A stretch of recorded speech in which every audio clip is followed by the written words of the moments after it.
This is Black History Month, and as part of that, at Middlesex here, we're going to highlight some of the achievements of our special Middlesex players that have entertained us over the years. And first up, we've got a very old friend of mine. Their careers overlap, Roland Butcher. Now Butch was a Middlesex player, Middlesex first team player from 1974 to 1990. That's a 16-year career. That's astonishing. And scored for Middlesex 10,935 runs with 1,700s, 59 50s, and 265 catches, which is something I want to perhaps get onto him a bit later on. Butch had 6 county championship titles to his name. He had 4 Gillette and Nat West titles to his name and 2 B&H titles. That's 12 titles in all. That's an astonishing run of success, Butch. I take my hat off to you there. I can tell you that's twice the number I ever got.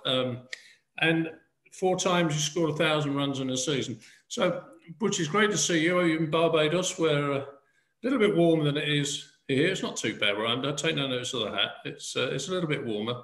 But it's very good to see. Butch, can you tell me about when you first joined Middlesex? You played Middlesex second team and Gloucestershire's second team, didn't you, from 72 onwards?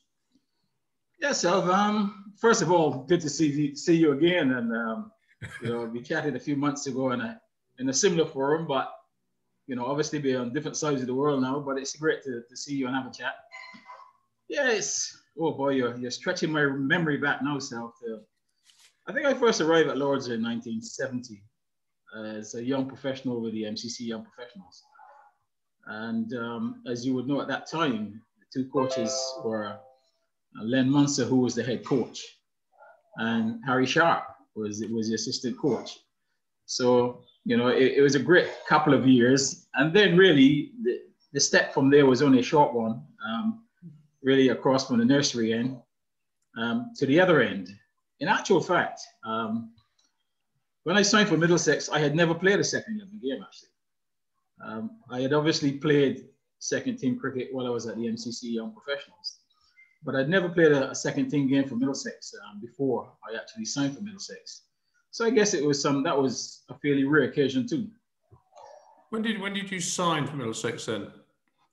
I joined Middlesex in 1972. So it was 70 and 71, okay. MCC Young Pros, and 72, and my debut was in 74, as you said.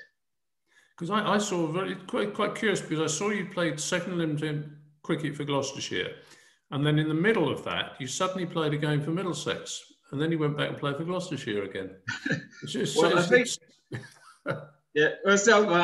Well, basically the Gloucestershire connection really came from, it was Gloucestershire who actually sent me up to Lord's, the MCC Young Professionals, for a trial, because in, I think around 68, 69, I actually played for Gloucestershire youth team.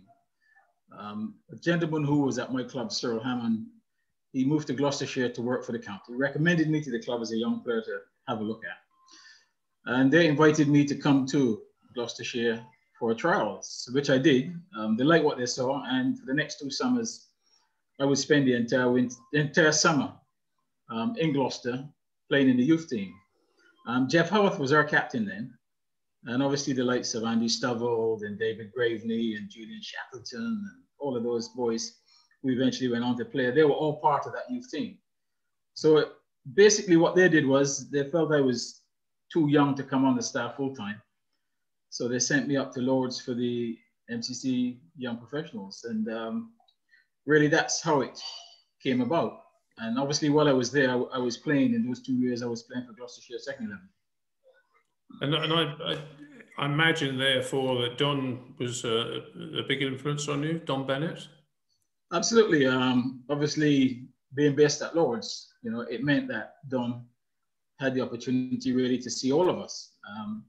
And in actual fact, when I came across to Middlesex, there were I came along with Nigel Ross, who was with me on the Young Pro side, Martin Vernon, who was with me, and obviously Ian Gould was with me there as well. So, we all made the trek across at the same time.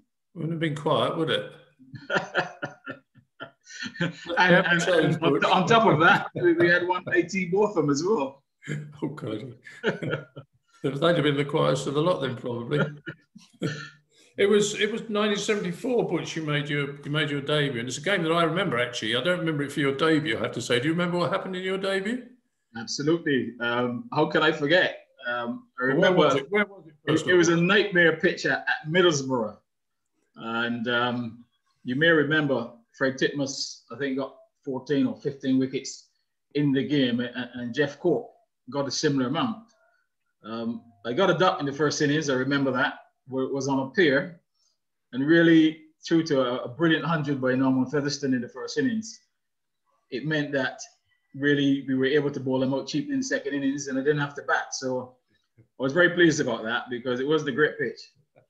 Courthouse, you're right about Smokey's. Smokey's Knot was an incredible innings, wasn't it? We won by an innings that match. That was on Saturday. You probably don't remember this, but it was the Saturday, Monday, Tuesday, and the Sunday league game we played at Headingley, and we got bowled out for 23. I remember it well. I'll tell you why I remembered it, Sal, because I didn't actually play in the game. No. And I remember when I was left out at the side, Fred Titmus came to me and he said, Roland, he said, sometimes it's not a bad thing to be left out of a game. So he obviously had an inkling of what was going to happen. And yeah, we got brought up very cheaply. Yeah, that was one of those days, wasn't it, that one? In the middle of a game that you win by an innings, it's hard to credit those sort of things. I reckon that your best years probably came later after you played for England. I don't know whether you would agree with that, but you played for England. You got selected in the West Indies '81 tour, West Indies. Largely, I think people recognise on the back of your performance in the Gillette final of 1980, where you scored, what was it, 50, wasn't it? 50 from 41 balls to win the games, 5 4s, 3 6s. It was an amazing innings, and I think sometimes these days we forget how people could score rapidly. We'll come on to that again in a minute too. In those days, but did you feel that at that stage you were ready for international cricket? That's a very good question, Sal. I mean, as you know, and obviously you would have gone through it yourself as a player, you're always wishing and hoping, and when the time comes, you feel as if you're ready. But in reality, international cricket, it needs a couple of years really for you to settle into that level of cricket to perform consistently. 1980 was the actual year, Sal, where yes, I made that half century in the Gillette Cup final, but you may remember before that, in that same season, I got 153 not out against Hampshire at Lord's when we won that game. The next game was at Scarborough, where I got 179. And then after that, I scored the half century in the ODI against Australia at Edgbaston. So the 50 in the Gillette Cup final, which was the last Gillette Cup final, finished off the season and really was the final thing that assisted me for selection in early 1981. I think what I meant was it was the kind of thing where it came to public attention because of the nature, because it was a televised game and games weren't televised up to then, so it put you into the public consciousness. And I was, and of course you were the first black cricketer to play for England, and that was we have talked about this before, but was that a responsibility you felt? Was it? It was a responsibility. So later on, I don't think at the beginning it really was. That was not in the forefront of my mind. Obviously, the excitement of the ambition of playing international cricket. That's really what it was all about. Just really playing, wanting to do well, and to have an international career. I think it was only much later on when really the significance of me playing really, then I started to think about that. And obviously people reminding you all the time that you have this responsibility. But right at the beginning, for me, it was about playing and playing well.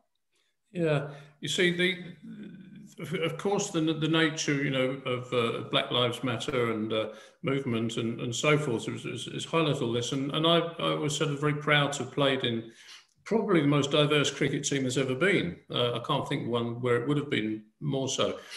And yet, the more I think about it, the more I think we, from our perspective, never saw it as being a diverse cricket team. It's just that we were playing with 4 or 5 brilliant cricketers.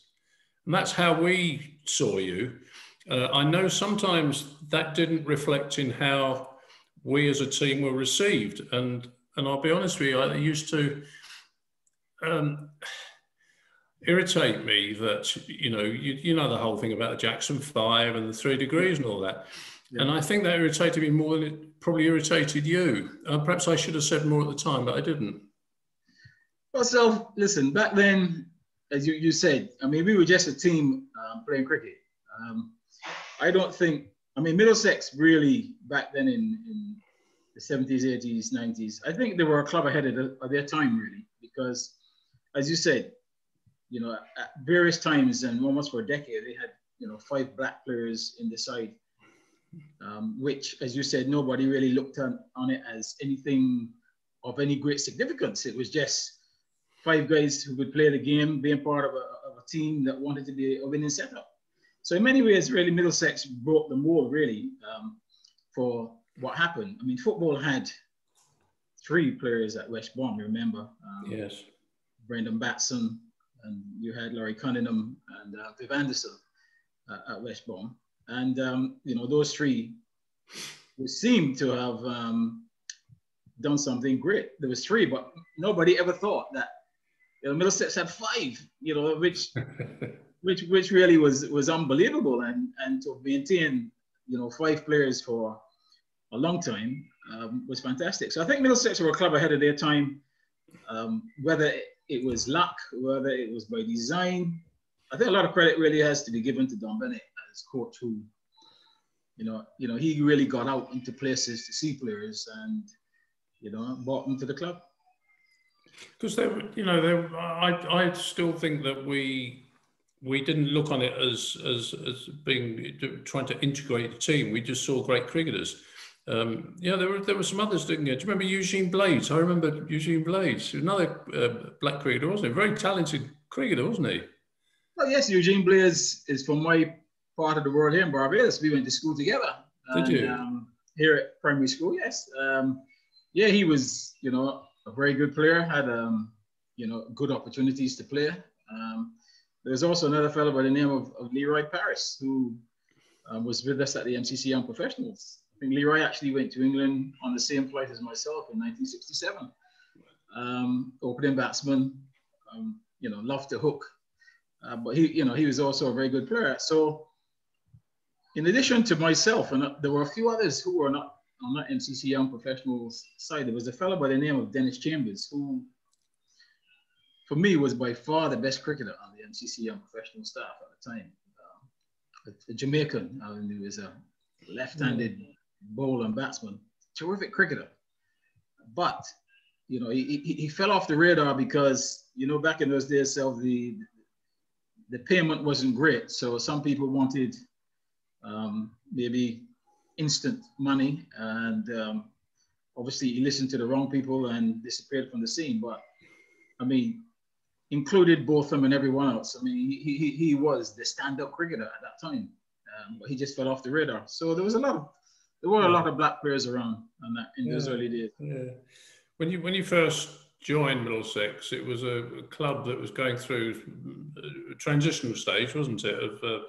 As a team, did you find it easy to fit into that environment, not as a black cricketer, but as a young cricketer fitting into that environment, or was it difficult? What difficulties were there? In actual fact, I found it very easy coming into Middlesex in 1972. You're right, the transition has started to take place, and you know the remaining players, obviously Titmus and Murray were still there, John Price. So most of the other older guys had gone. So Fred and JT were pretty much isolated, so to speak. And obviously they stuck together. There was a whole new Brigade coming in, Braves had taken over, and some younger players, Embers, had come there the summer before me. And obviously Gat came around the same time, and I said Gould and myself. So a whole lot of youngsters came. But to be quite honest, Fred and JT, particularly Fred, you know, I think I got on better with Fred than JT. JT was very, and you would know, JT was very old school, etc. I mean, I think Fred was a more forward thinker. And in many ways, I think Fred took to me. And we got on very well. So he tried to guide me in those early days. And I was very happy that he was able to do that. So he made my transition into the side, you know, very easy. And at the time also, Harry Latchman was there when I first came as well. So, you know, there was another West Indian face. Did you play with Harry? I can't remember. Probably Harry retired just before you arrived, I think. Yeah, I certainly played with him in '72. Yeah, he certainly was at the club when I played. As I said, in '72 I was there, so I'm not sure whether I got to play with him. I'll have to check that out. But yeah, certainly Harry was there in the early stages. Yeah, who did you kind of hook up with? Who did you share with in those days? Who did you travel with? In the early days, I traveled a lot with Mike Smith. You know, Smudge was a great guy. As you know, he would travel with Wayne as well. So I traveled with Mike Smith to start with, and then obviously later on, I traveled with Braves quite a bit. And then when I was responsible enough to drive myself, I did that. I think we remember you as one of the world's slowest drivers, don't we? Careful, self. Careful driver, not slowest.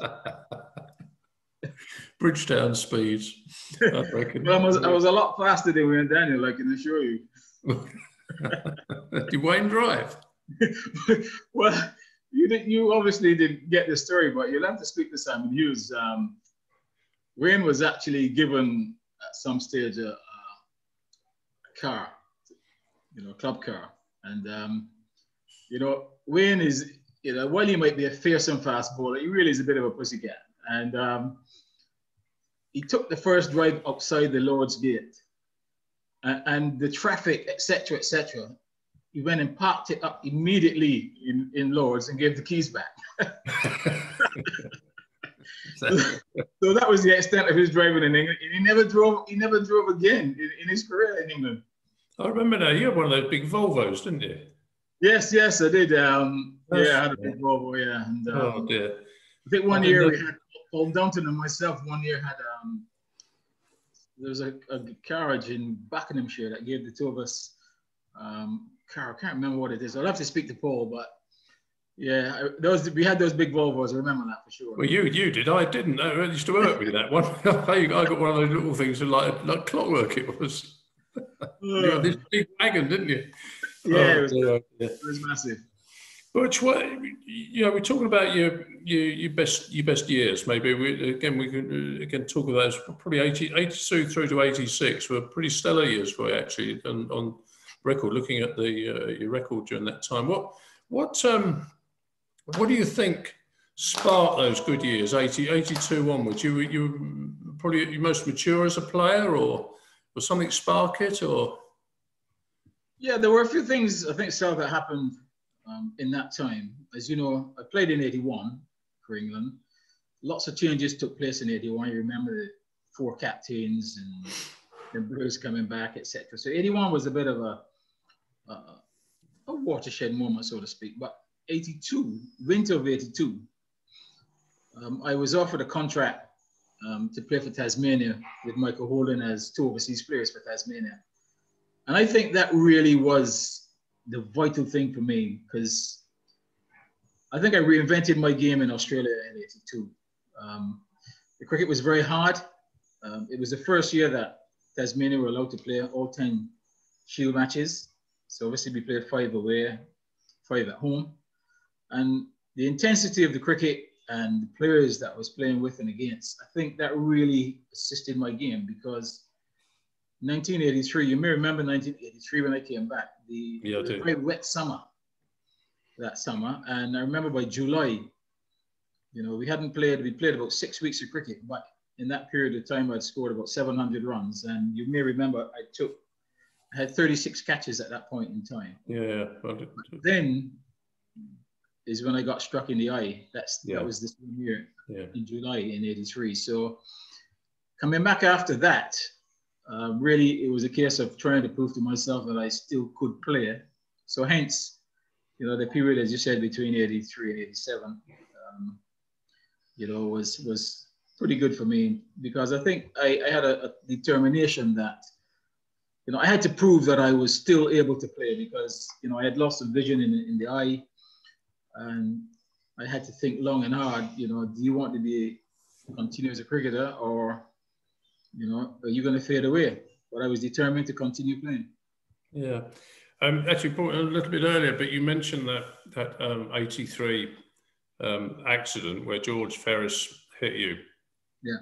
I mean, at that stage, you're quite right. You had just under 700 runs at that stage. You 657 runs by July, and obviously batting really well. But the thing that I always remember about that is you mentioned the 36 catches. Now, I'll big you up here, Butch, because I never played with a better, or have ever seen a better all-round fielder than you, Butch. It doesn't matter where. In the slips you caught flies. In the infield, there's a few good infielders around at that time, weren't there? And I've never seen a better person on the boundary runner ever. And the capacity to run and pick up and throw on the run, I've never seen surpassed. And there's some pretty stellar fielders these days.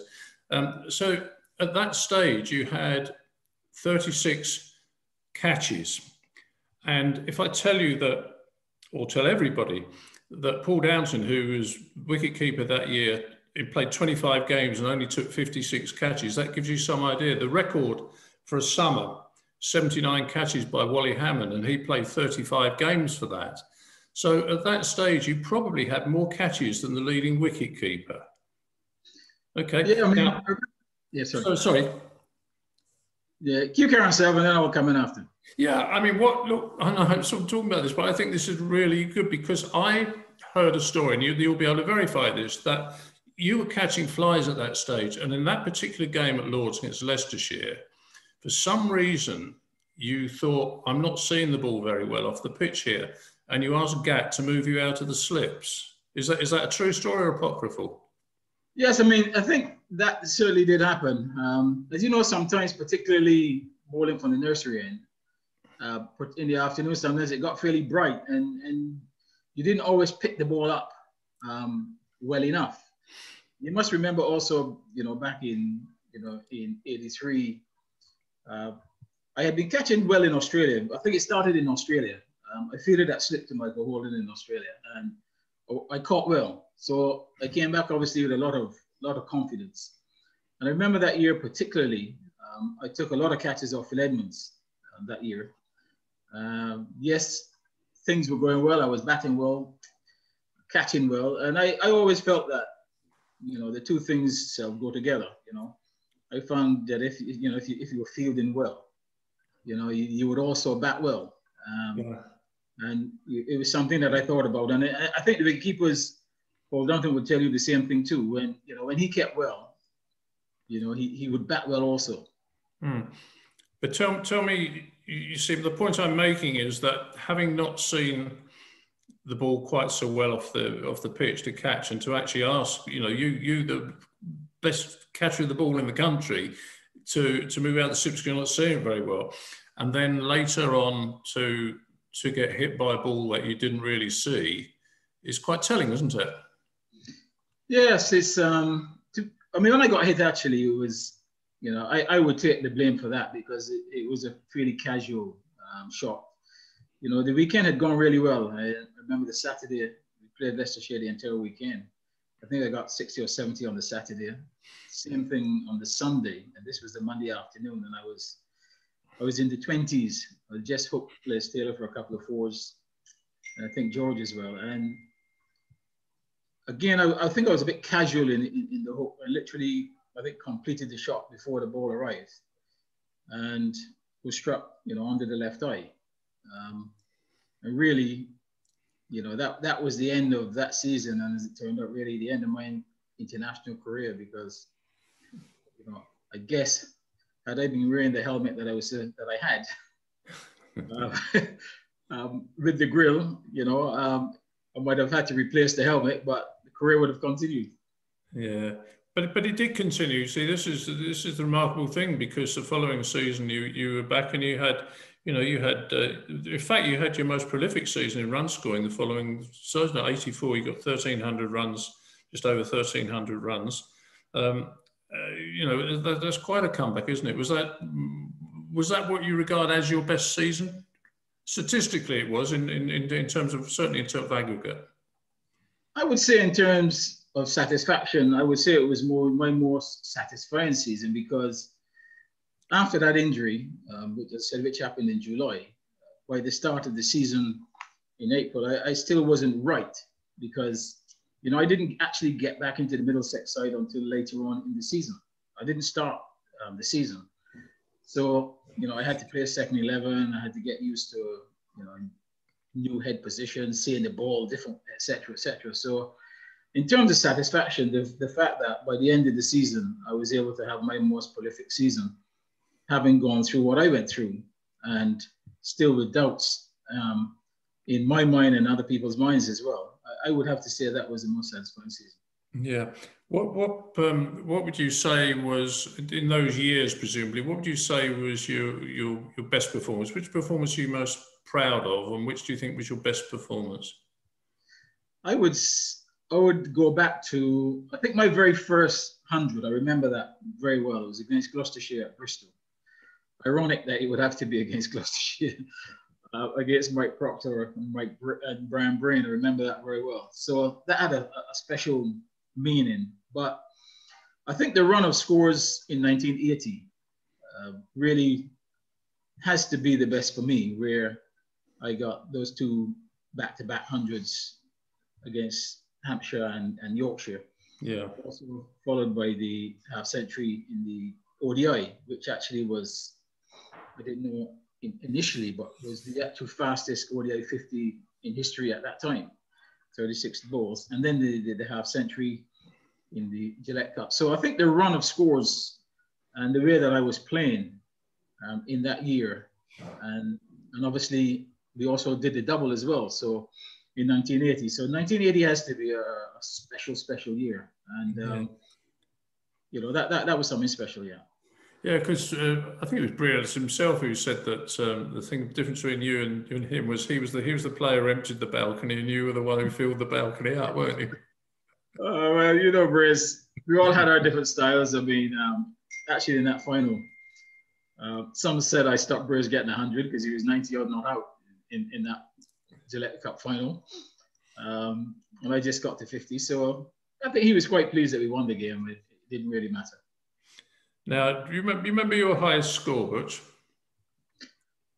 Absolutely. I remember John Embry calling me for a single. I don't blame Embers for the run out, because, to be quite honest, Middlesex really were allowing me to carry on to try and get the double 100 because they were looking to declare. So it was, we took some chances. But what did annoy me was that I was run out by a 50-year-old when Embers hit the ball straight to Ray Illingworth, obviously thinking Ray's an old fella, and perhaps the only time of the season Ray hit the stumps direct. So I was run out for 197. 197 run out by Ray Illingworth, 50-year-old Ray Illingworth. I'm not sure that might come as one of your low points, Butch, I think, rather than a high point. I should have. Yeah. Well, what about games that you played in that you may not necessarily have contributed hugely to, but were memorable games for you, games that were but just extremely memorable for you?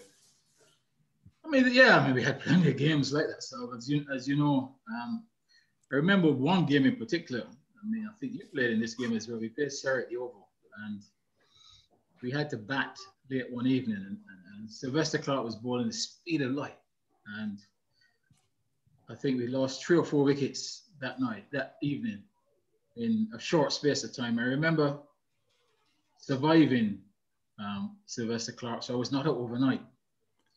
You know, had a sleepless night thinking about the next day. Anyway, we got to play the next day, and first ball of the day, I played forward to a doubler from Graham Monkhouse and was caught behind. So, without addition, I mean, that was one race of a good night's sleep, you know, to got out somebody like that. But Sylvester. it was very memorable. And what I remember about that was also Sylvester hitting Mike Gattin on the button of the badge of the helmet before he could get out of the stance. And Brad ducking and diving, but still finding a way to survive. Still find a way to cut. Interesting. Yeah. So that was an interesting game, and there were a few like that. Yeah, we had some good times, didn't we? There. What about? I suppose you wouldn't have come any lower for you than when you got hit. Really, that must have been. You know, I can't imagine what must have gone through your mind. Well, you know, apart from the fact that you must have thought that was your career tanked at that stage. Yeah, that was pretty much in my mind. I think the most annoying thing for me really was that I felt that 83, my game was back in good order. Yeah. You know, as I said, I had a good winter in Australia, and I was doing well in England. You know, and I was really looking forward to the future, to see where the future would take me internationally. So really, that was the most disappointing thing. But then, obviously, you know, having to think, is this the end of your career, not just your international career? Is it the end of your career? And you know, I had to fight hard to get back. But I think I was really determined that, you know, I would make it back. Now, I don't know whether people really recognise it anymore, but the Walter Lawrence Trophy was a big thing, wasn't it, Butch? The Walter Lawrence Trophy was for the fastest 100 in the season originally in terms of time, but then it became in terms of balls faced. Tell me about your 118 against Sussex, Butch, in 1987. Yes, I remember that game very well.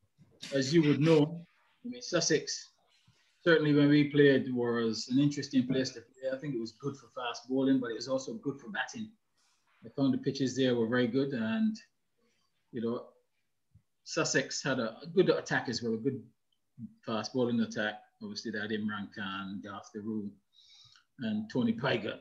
And I remember Tony Pygott and myself, we were very good friends, but for some reason, Tony always felt that he wanted to knock my head off. I don't know why. I mean, I don't know what sort of friendship that was. But every time we played, you know, he would look to bowl short. And I remember that day he was bowling short. He was bowling short and I was hooking. And Ian Gould behind the stumps was holding his head and wondering. And Tony kept saying to Ian, you know, I'll get him, you know. But I remember that. I think we were chasing. As I said, I got 118 and ended up getting the fastest 100 of the season. But it was a super pitch, and I always enjoyed playing cricket at Sussex. You know, even though we had some lower scores, I mean, you will remember that memorable Benson and Hedges game. Diamond. Yeah.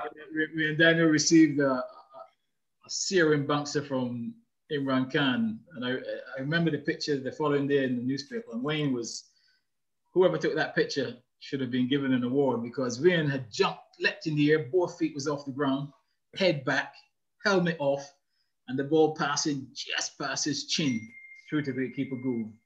What I remember about that is wicketkeeper Gould behind there screaming at him, "What are you doing, Imran?" Yes, it was that effect, wasn't it?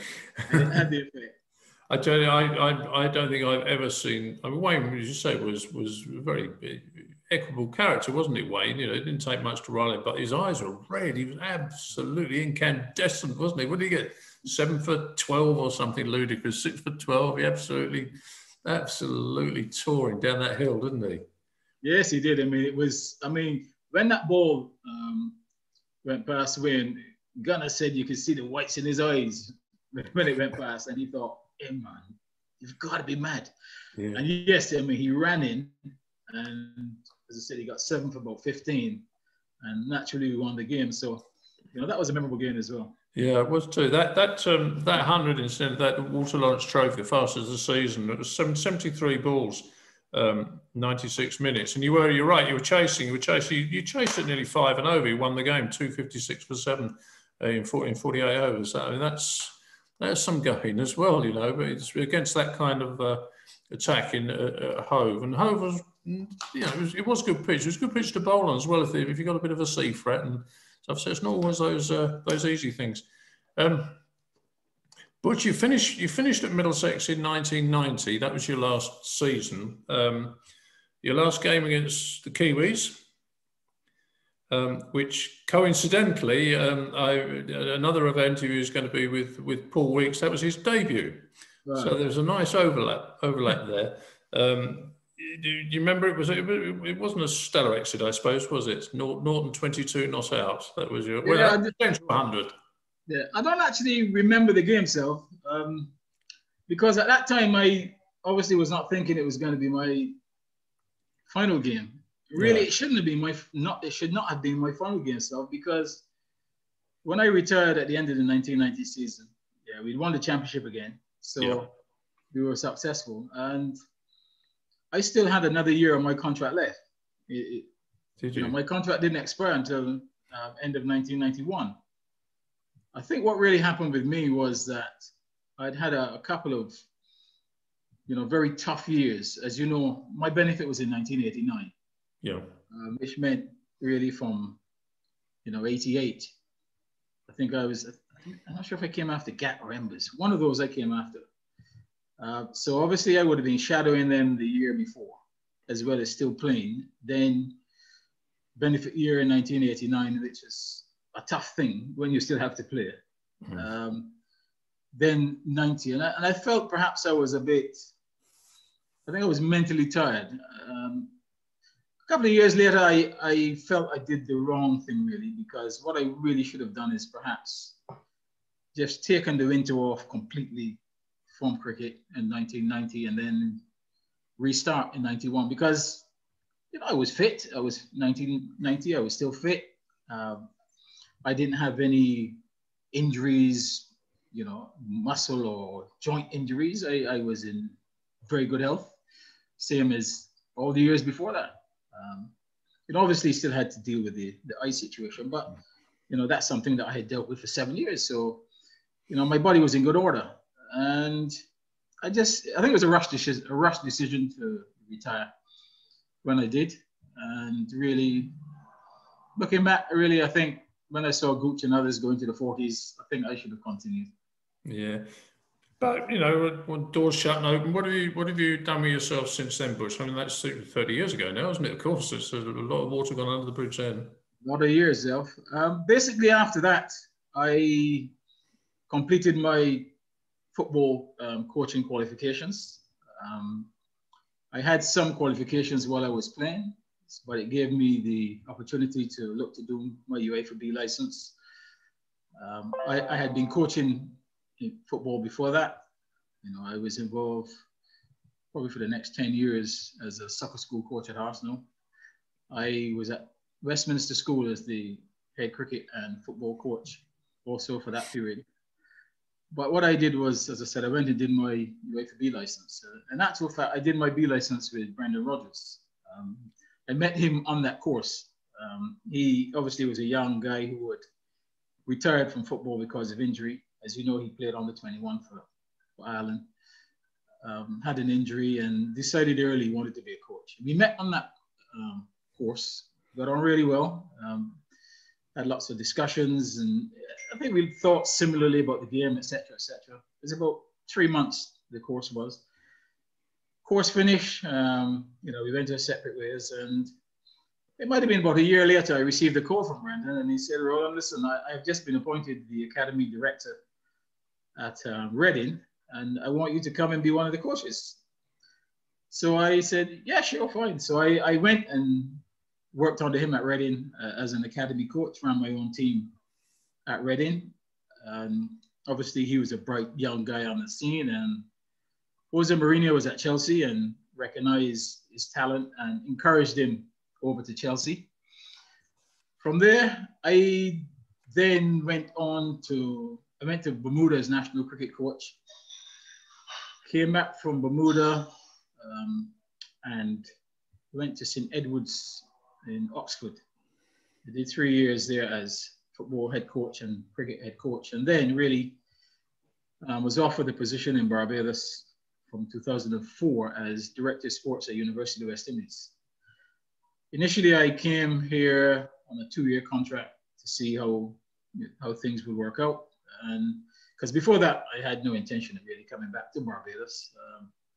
But I came, and really the job I had to do, I had to professionalize. I was brought in to professionalize sport. We didn't have a sports department at university. Before that, sports was run by the Guild of Students, and as you know, very ad hoc. And so basically, I had to really start a whole process of professionalizing the game at UE. Started the cricket because obviously of the history of cricket in the Caribbean. We had fairly reasonable facilities for cricket at that time.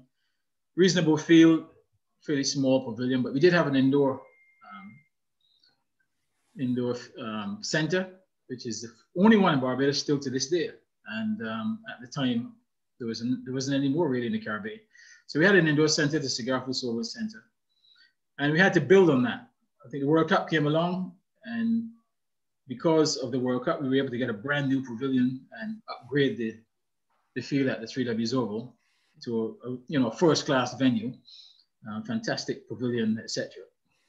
And then really, I then started to employ coaches because as director of sports, it wasn't only cricket. I was in charge of 15 sports.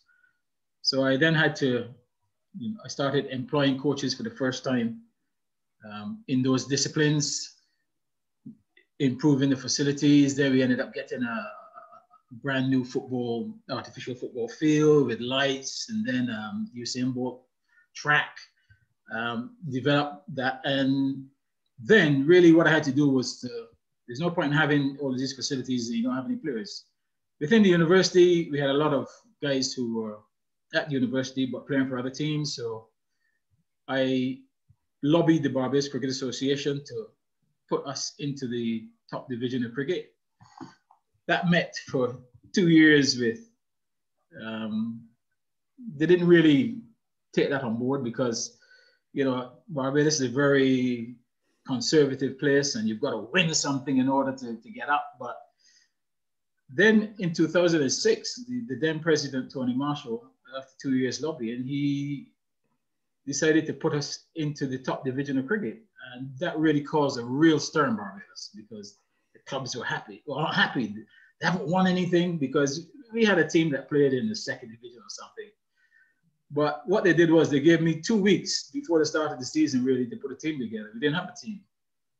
So then I had to then go through the university, get players who were with other clubs to come and join, etc. But just to cut a long story short, we got through that season.